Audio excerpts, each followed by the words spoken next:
Escúchanos www.impau.tv y en frecuencia modulada 88.3 FM. Escuchas Unimpau Radio, música, variedad y noticias.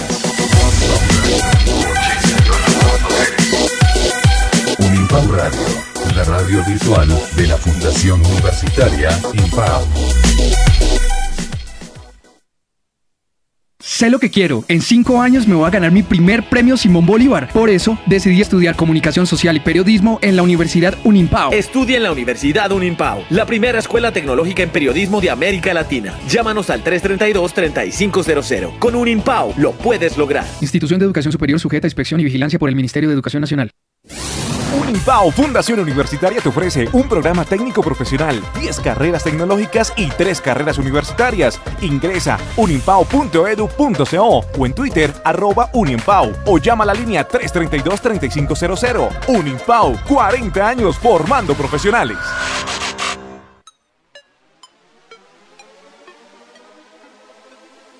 Tu piel roja radio. Deportes, actualidad, datos, viajes, anécdotas, entrevistas, concursos. Todo lo que te apasiona en un solo lugar. Tu piel roja radio, lunes a viernes, 12 a 1 de la tarde.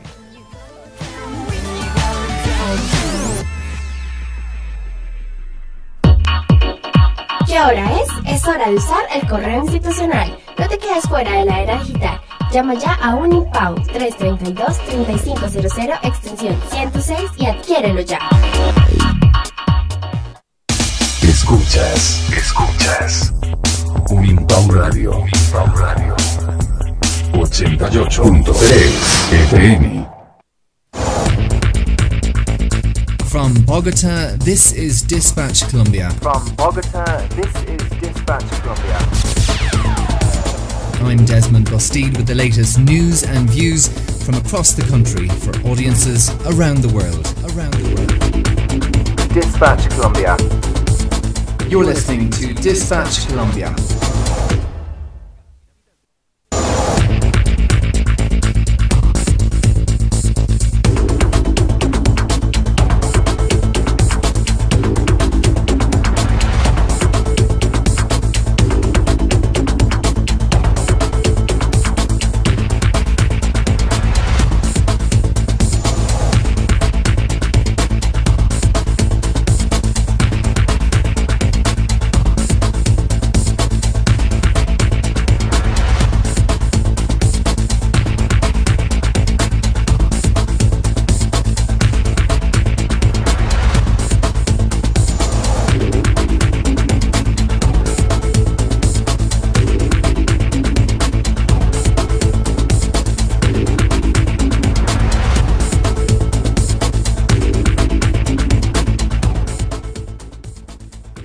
Hello and welcome to another episode of Dispatch Colombia. Thanks for joining us again today for this afternoon's program. So we are talking today about tango. Tango is in Colombia is famously associated with salsa, but a growing number of young people are taking up tango, a dance more familiar in Argentina. To discuss the tango explosion in Colombia, we're joined by journalist and documentary maker Adriana Real. Adriana, thanks for joining us today. Thanks for coming in. Thank you to invite me. So, first of all, I should say that you're a former champion tango dancer, and you have danced for many years as a tango dancer. To someone listening, what is different about tango and salsa in Colombia, and the culture of the two? What would be the main thing that you could describe? When the people think about Colombia, usually you think about salsa or tropical music and everyone is happy dancing and that kind of thing, you know, the stereotype. And it's true, and I love salsa and I love that kind of rhythm, but tango is very particular because it's a very strong music, and the way how you have to dance is very specific. You have to learn a technique that is not easy at the beginning, but after is almost like magic. and every single dancer that you can know is going to say you the same, and maybe that is the reason that characteristic that is very hard to explain. It's exactly that what make dance tango so addictive. It's to look at. It's a very physical and passionate dance, but you could say even slightly sexual. But a lot of people say to me that element, it may look sexual, but actually it's not. Can you maybe try and explain that? I don't know what. It's very hard to explain. You know, I in my mind I try to think that, and it's true actually, there is a difference between sexual and sensual. You know, sensitive with your sense, and you have to use every single sense to dance tango, because you have to feel, you have to listen to music and follow it, because that is the mainly, you know, and you have to see and you have to use everything in your body. But it's not sexual. I mean, you are so close with your couple that there is chemistry between you, and you have to have that and looking for that. But it's not I don't know how to say. I mean, you have to use your body and let it go with the music, but that doesn't mean that you don't have control. And maybe for the people outside it looks too close, that looks sexual, but it's not really, because you can dance with someone that you really don't know. That is the first moment when you say hello and dance. Or in my case, I'm 23 years old, but I really enjoy when I dance with old men, you know, 60, 70, and I don't feel nothing bad or strange when I dance with them, because there is respect, and that is very, very important when you dance there. Respect. So the type of people, we just spoke there about you saying that you enjoy dancing with older men. Is there a specific type of person that is interested in tango, and a person that gets attached to tango or addicted to tango, or is it just consequential? You know, is it someone that walked in off the street and just said, "Oh, I like this"? What is the type of person that goes to tango in Colombia? It's curious, because I made exactly the same question when I made my documentary, all the people that I made interviews. So we had the conclusion that there is not one profile, but at the same time I can say that it's passionate people, you know. Doesn't matter where are they from, where they are from, rich, poor, because really, I mean, you can be the most anonymous person in this country, in the Milonga, and someone that you know that has a very good job and a lot of money, and in the Milonga, the place where you dance tango, I have to say, it's the same, and you dance with everyone. So I think that is more something inside, that is passionate people who really feel passion for the life, because for a lot of people tango can be old music and bored, but when you really put attention in the music, you can see how difficult it is to play that music, and what the musicians were feeling when they were playing that. It's very, very passionate, and that is the characteristic that everyone has when dance tango. You mentioned the word milonga there. Is there an actual meaning to milonga, or is it very associated with tango specifically, or is there some kind of connotation to it? Milonga has two meanings. The first one is the name of one gender between the tango world. Tango has tango. Milonga is other gender that is more speed. Okay. And vals.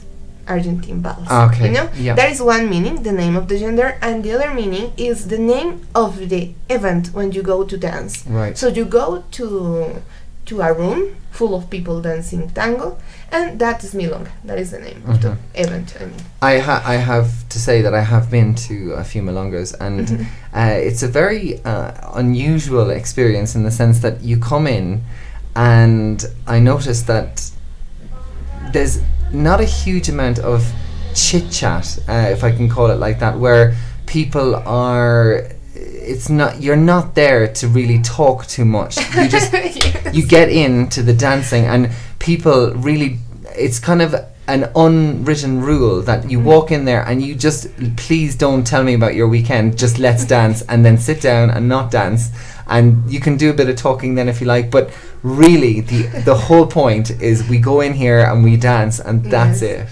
One reason, the most romantic one, but I really like to think that is because when you are dancing, you are speaking with your body, no? There is communication, because I have to explain a small thing about technique. When you dance tango, one person in the couple, usually the boy, he say you with his body what is the next step, and the girl, usually is the girl, follow him, and it's a conversation between the couple.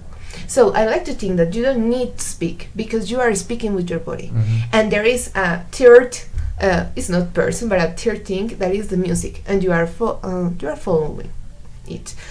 And in the other hand, you know, we enjoy so much to dance that we are speaking in the table with our friends, and someone come and say, "You shall we dance?" And you say yes, and immediately the conversation stops and nobody cares, because everyone understands what is the feeling. But we are friends, and you know, when you go to the milonga, everyone is like a big family, and everyone say hello to everyone. Very familiar with each other. I mean, that was the kind of thing I noticed. It's a familiarity that is kind of nearly comparable, like you said, to a family situation where you haven't seen your aunt or uncle for a year, and it snaps back into it again. You don't really have to say too much. You just carry on as you were. When it comes to the actual learning, I can say a tiny bit of experience that I have maybe had 1 or 2 lessons in my life, and I don't feel it. I don't feel it at all, in fact, and I've been told that is common for some people. They never get it, and I think I might be one of those people that just will never get it. Maybe you have had the wrong teacher. Maybe I'm gonna we went to a group lesson, and I don't know, I kind of, I'll have to give it another go, but I think once you get it, you can see that the people that have got it are addicted. Yes. And someone recently said it was very, for them, kind of similar to mindfulness, where they found it a kind of like a therapy. And would you agree with that kind of comparison? Yes. And there is one topic that I speak about in my documentary, because when you go there, you literally forget all the problems in your life and everything outside of the room. But it's very healthy way to do this, because you are not drinking, you have friends, you meet people, and you dance. And the music has this thing that I don't know how to explain, that makes you put outside everything that maybe is hurting you. Yes, because it's not usual music. It's very passionate, it's very strong, and you have listened. I think, just to give listeners an idea of the music you're talking to, I mean, you think Paris, for me, kind of like the movies that, I don't know, maybe a Woody Allen movie, you hear the music in the background of na na na, and you know, if someone hasn't heard it, it's very specific, and you either like it or you don't, but it's very, it has an emotive feeling about it anyway, that's for sure.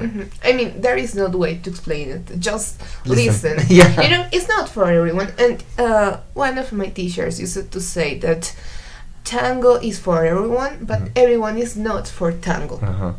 And that is the only one way that I can say to explain. But I always say, people, give an opportunity to tango, because maybe at the beginning it's hard. It's not maybe. At the beginning for sure it's hard. More than all for boys, because the technique is not easy to understand.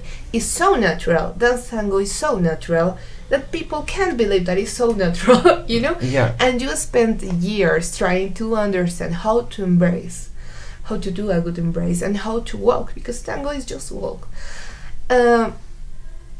But once you can understand that, you feel it, because it's something that your body has to catch. Yeah. You made a click, and there is not a way to come back, and Yeah. then it's addictive. And you usually say that.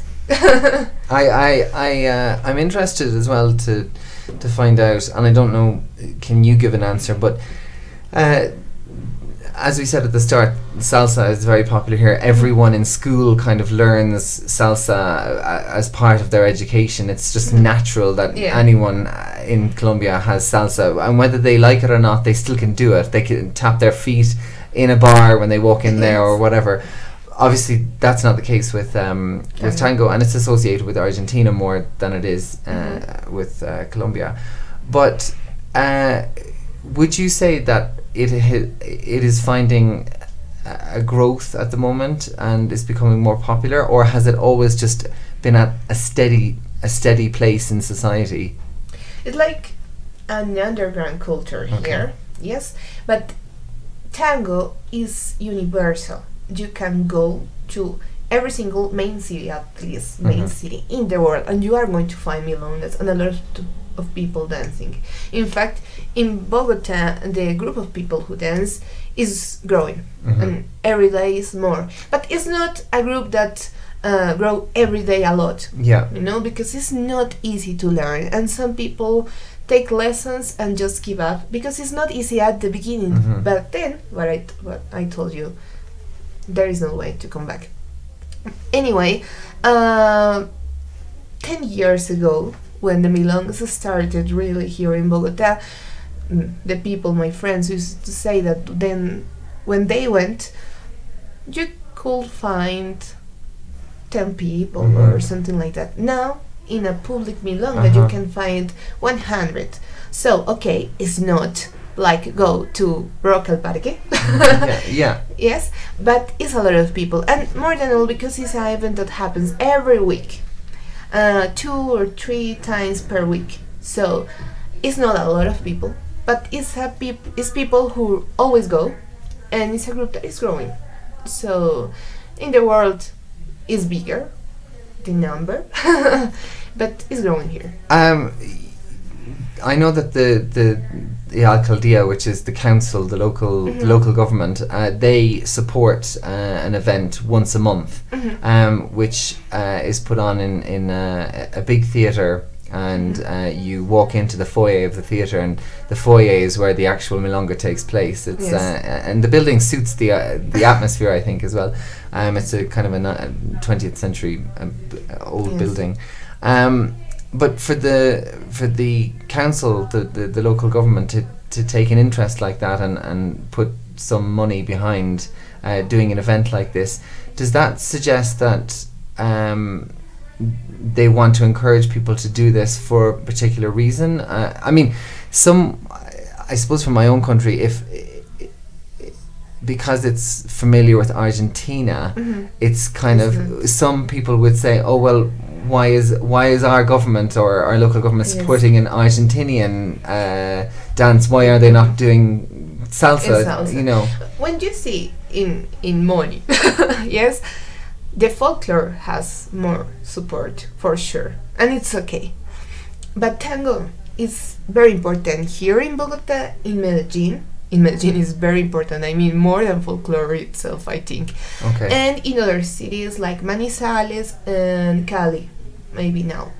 But in these cities that I told you, maybe the important thing is about the dancers, the professional dancers. And here in Bogota is about the amateur dancers. Okay. And the people who goes to the milonga. Maybe for that, 2 dancers, three dancers here, they were who went to the alcaldía to give the project, and they say, okay, yes, we are going to help. It was not something that the alcaldía, the government for itself, say, okay, we are going to help you. No, they made the project. In fact, I think that if they really study how it works, the number of people who goes and how it works, they maybe could give more money. I see, yeah. Because in general, okay, I am an amateur dancer. I don't live in economic terms of tango like a lot of people here, but in Colombia and especially in Bogota there are a lot of very, very good professional dancers, and they have gone to represent Colombia and Bogota in the World Championship in Argentina and in other ones. A lot of prizes they have won, and here really the government doesn't know, it doesn't matter, or don't look there, but really in that way at least they should help, really promote give us. a really help to them. Because you're representing the country internationally, Yes. and as a result, you're raising the profile of the country, and there's lots of benefits out of doing something like that. I In would Colombia, we have two couples. They were world championships there in Argentina. That is very hard to win. It's like the soccer championship, because it's not just 10 couples. It's about 400 couples around all the world in the same moment dancing. And if one couple from Colombia win or won, that is very important, and maybe the government doesn't know it, and the people in general doesn't know it. That is other thing that I wanted to exalt in my documentary, how the tango works, how complex is this phenomenon, how it's growing in Bogota, especially in the country, but more than all in Bogota, and the professional dancers, because I think that they don't have the attention that they deserve. I would agree with that, and I spent the weekend in Santa Fe, Antioquia, which is you just mentioned Medellin. Yes. One thing I wanted to say about the actual festival itself, it was I think they called it the second Pro-Am festival of Santa Fe. That was the tango festival, and just to describe the scene that was there at the weekend, we had 2 nights of dancing on the Saturday and on the Sunday, because it was a bank holiday or Puente weekend here in Colombia, and they had a stage set up in the smaller of the 2 squares. There's one big square in Santa Fe, which is a huge square, and then a smaller one next to a church. And the smaller one, they had rows of seats laid out, and it must have been maybe 300 or 400 people watching. And they arrived at 6 o'clock in the evening, and the place was all kind of lit with fairy lights, and it was all very quaint and beautiful, so beautiful. And the people arrived at 6 o'clock in the evening. The dancing didn't start till 8, but they all took their seats. They sat and waited patiently, and then while all of these tango dancers came on one after the other, and it finished around 1 o'clock in the morning, and there was different stages of competitions, of whether you were pro, amateur, whether you were dancing with your teacher, whether you were a professional dancer, all of the different levels. But the one thing that struck me was the whole town, it felt like the whole town was here and watching this, and with fascination. It just and there was pubs, little bars in the background, and in the background away from the square people were drinking, but still had their one eye on the tango and one eye entertaining. The football was on as well, but it was very much a focus. You mentioned Medellin, and there seems to be an exceptional interest in Medellin. Why is that?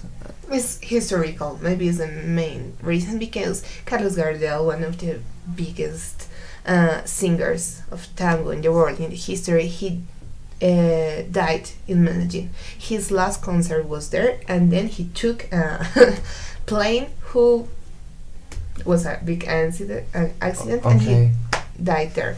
So the people in Medellin... Well, how long ago was this? When did this happen? I'm not sure really. I should know, but I really don't know. But that is maybe more than 50 years Okay, ago. right, around that time, yeah. So the people from Medellin was fan of him before and more after, and Medellin took a big name because of that, in tango world. Yeah. But the education about tango in Medellin, or the tradition, is more than all to listen. You can go to a bar, a pub or whatever, to listen tango, and there are a lot of in Medellin, but not really as much as milongas, like happens here in Bogota. So when you say, to explain, the milongas are not in bars, they're in a kind of a town hall or a little room and they're not necessarily associated with bar culture. They're really, you go specifically to dance tango, and you're not going to socialize and drink as well. Whereas you were mentioning there's a difference then between going to a bar which has tango music on. Because it's just the music in the bar, and of course the people enjoy it and go there because of that. It's one characteristic of the place, but it's not the same here, or it's not the same in general in the milongas. In the milongas you go to dance, and the event can take place in a restaurant, in a train station, in everywhere. Even here in Bogota, there was one that was made in the street, in a different public park every 15 days. So that is very interesting, because the people is trying to show what is happening and call more people to go in. So we want that this society look at you, and see what I mean.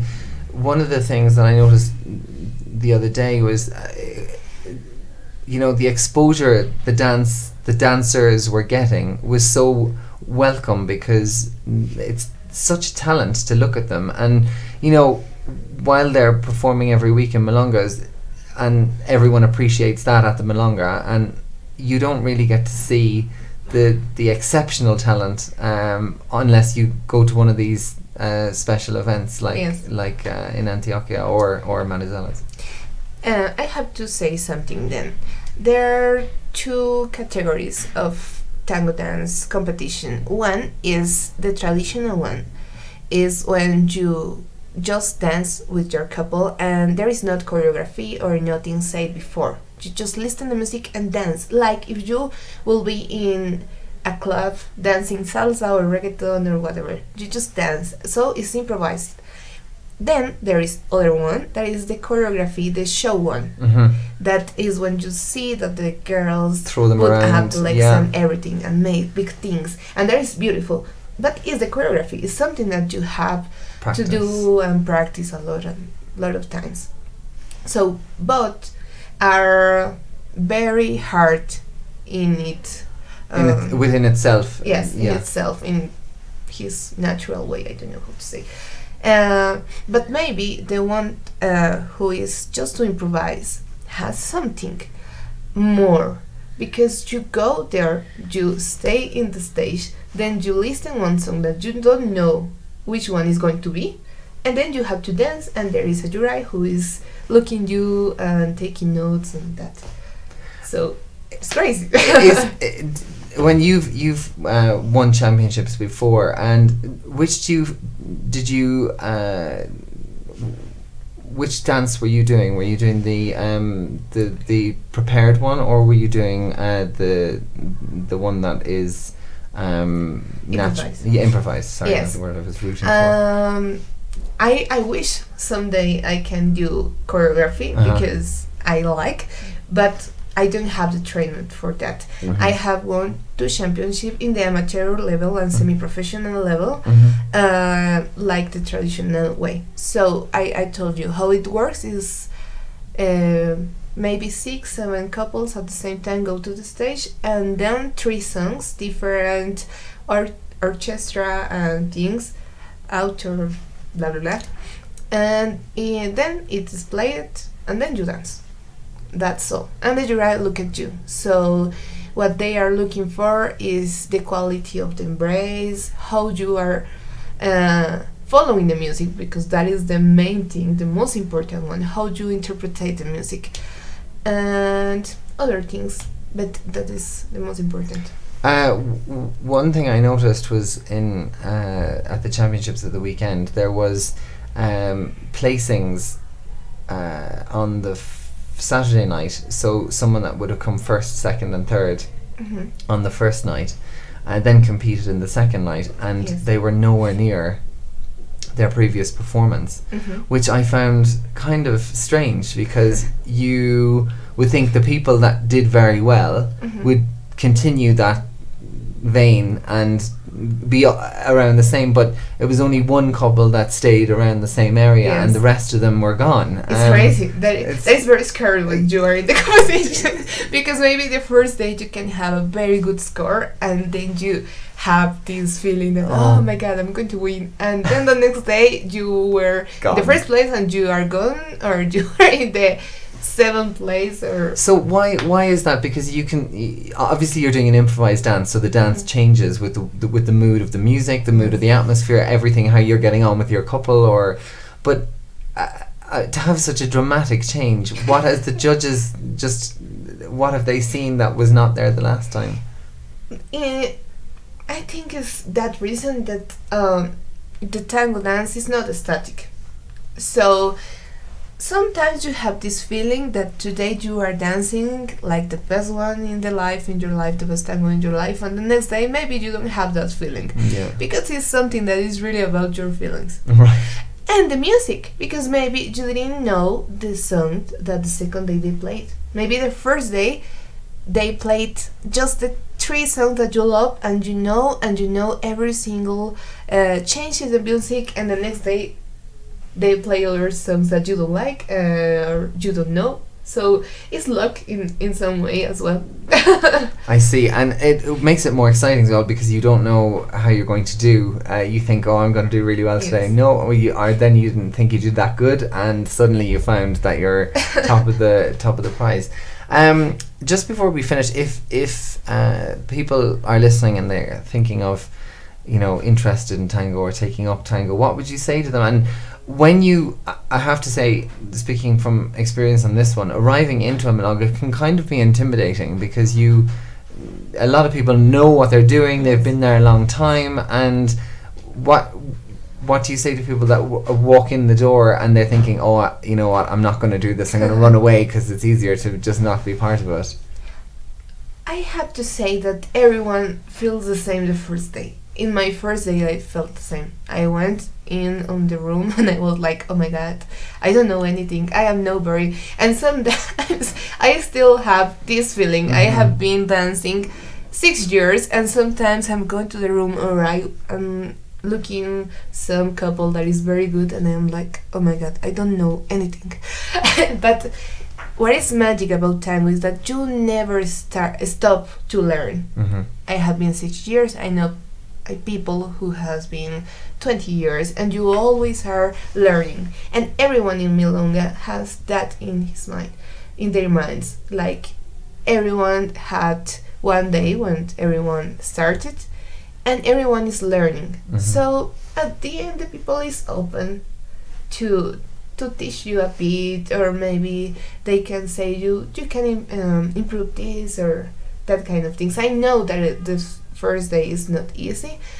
The only one way to learn is take lessons, of course, and go without be scared, and dance with everyone, because the better academy, school, or everything practice is dance in the milonga with everyone, because you can start to recognize the kinds of embrace, the difference between the people. And like we said at the start, there's all different people. There's young people, old people. There's no one type of person. It's for everyone, isn't it, really?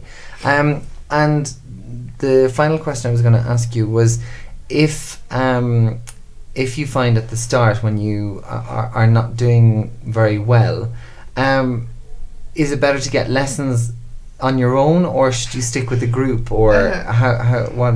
I don't know, really. I started in my university, for example, and we used to be a big group, like 20 people. We were young, oral, and we had a very good teacher. Boys and girls, was it both? Boys and girls, yes. So I think that is a mix of everything. You have to take lessons in group. Then when you have some level, not the basics, if not the next one, you can start to take lesson just for you, or for you with your couple, and go to the milonga since the first month. My first milonga was in my first month, and believe me, in that moment I didn't dance anything. I was like just dancing with my friend, but you learn as well when you are watching. And for example, I really like to watch videos in YouTube, and see other couples in the world. You can learn with that, but of course you have to learn with your body, so you have to practice, and the best practice is milonga. And you mentioned YouTube there. You have a documentary. Is it available if anyone wants to watch it? Where can you go and see it? No, for now, because I was waiting to participate in some festivals, but it's going to be soon. So I can recommend you visit the fan page in Facebook. The name is Una Emoción Documental. Una Emoción? Documental Una Emoción, I'm sorry. Okay. Or in my page of Facebook, my name is Adriana Leal.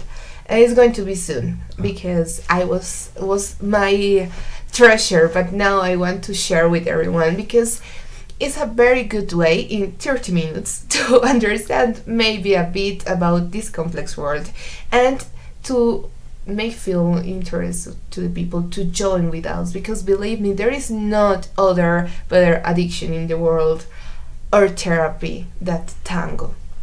I think there's no better way to finish an interview like that. If you're interested in tango, you can find out, as Adriana said, go online and have a look, and hopefully her documentary will be up soon, so we can have a look at that as well. Thanks for listening to this week's episode of Dispatch Colombia. If you have an interest in covering something you'd like us to cover, you can tweet us at Dispatch Colombia, or you can email us at dispatchcolombia@gmail.com. We'll see you again soon. Thanks for listening.